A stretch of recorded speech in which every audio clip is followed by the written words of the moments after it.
We know what the defense in this case is because Masterson didn't take the stand and the defense didn't put on any witnesses.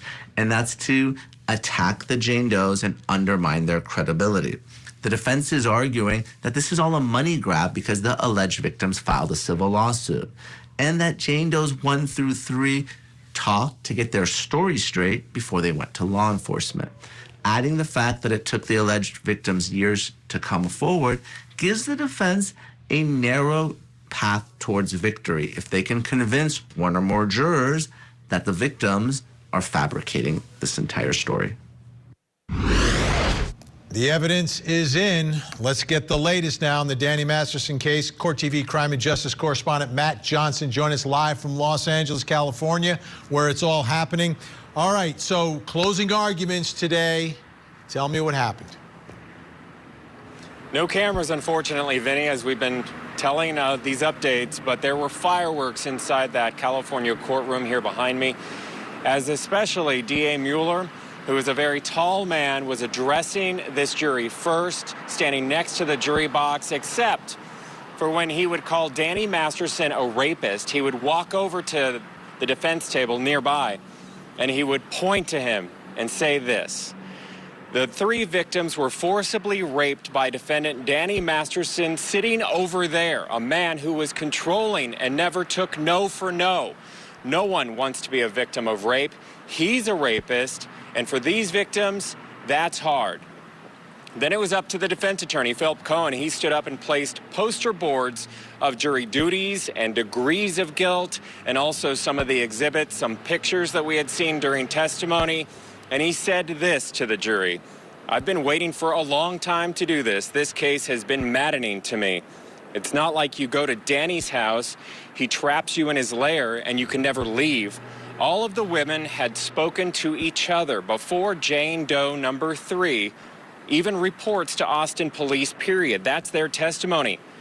This case, according to Danny Masterson's defense, again, they didn't call any witnesses. Their defense, what they were trying to paint a picture of, is that all 3 Jane Does had spoken to each other before police, and they also have financial gain in a pending civil suit against Masterson and also the Church of Scientology. In the rebuttal case, Mueller said this, and this was the final remarks to the jury before they began deliberations. He said, if he's suggesting that these victims are lying, ask yourself why they would go through this. Because they blatantly fabricated? Well, why? What's the motive in doing this other than getting justice? Vinny, this jury deliberated for about a half an hour here today in California, and they'll be back at 9 a.m. Danny Masterson required to be inside the courthouse during deliberations. Interesting. Not going far. The jury, you know, they reach a verdict, they'll probably get to it pretty quickly. So what is he facing here if he is convicted? I mean, how much time is Danny Masterson looking at if, in fact, this jury comes back and says guilty?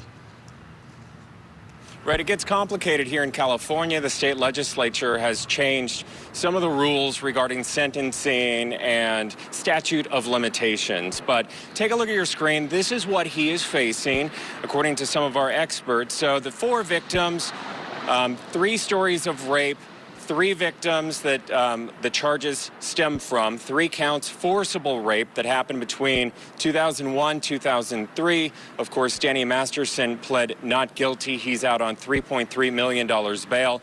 We did speak with that LA attorney that you have heard from. He's on the show quite often, Nima Romani. His office is across the street. Here's what he said. He elaborated on the sentencing. Take a listen.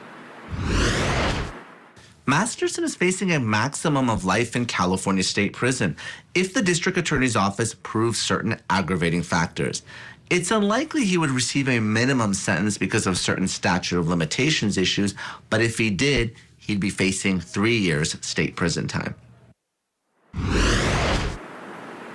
Again, whether or not what the jury decides, ultimately if they decide he is guilty of 1 count or up to 3, and then that's going to decide, you know, his sentencing, and also whether or not the statute of limitations wipes out just 1 count of guilty if he is found guilty of just 1. Yeah, and you don't know. It's not like in these cases they're going to go all guilty or all not guilty. It could be split. We've seen that in many of these multiple accuser cases that we've covered here on Court TV. So now, we can't get in there, like you said, no cameras, no microphones, but we've got Matt Johnson. So take us inside that courtroom. What was it like today? Danny dressed in a brown suit. His attorney, Philip Cohen, who was very fiery today, also brown. Not sure if they coordinated. Behind him is his family. And then the courtroom sprinkled with celebrities, attorneys, Scientologists. The courtroom absolutely packed today for these closing arguments. And these attorneys did not disappoint. There was a moment with Bijou Phillips, Danny's wife, where she had to leave the courtroom at one period of time because she started to hear the testimony about the allegations that he still faces in the civil suit. She was wiping away tears with Kleenex. She came back in and she waved to Danny and she said, "I love you." She was gripping the hand of her sister, Phillips, from Wilson Phillips, China Phillips from that group. She was holding her hand very tightly. You could see it was white knuckling. And then China Phillips' husband was also in the courtroom. That is an actor that we talk about quite a lot on the program, Billy Baldwin. He's been in the courtroom. He's been a fixture in this court during this trial.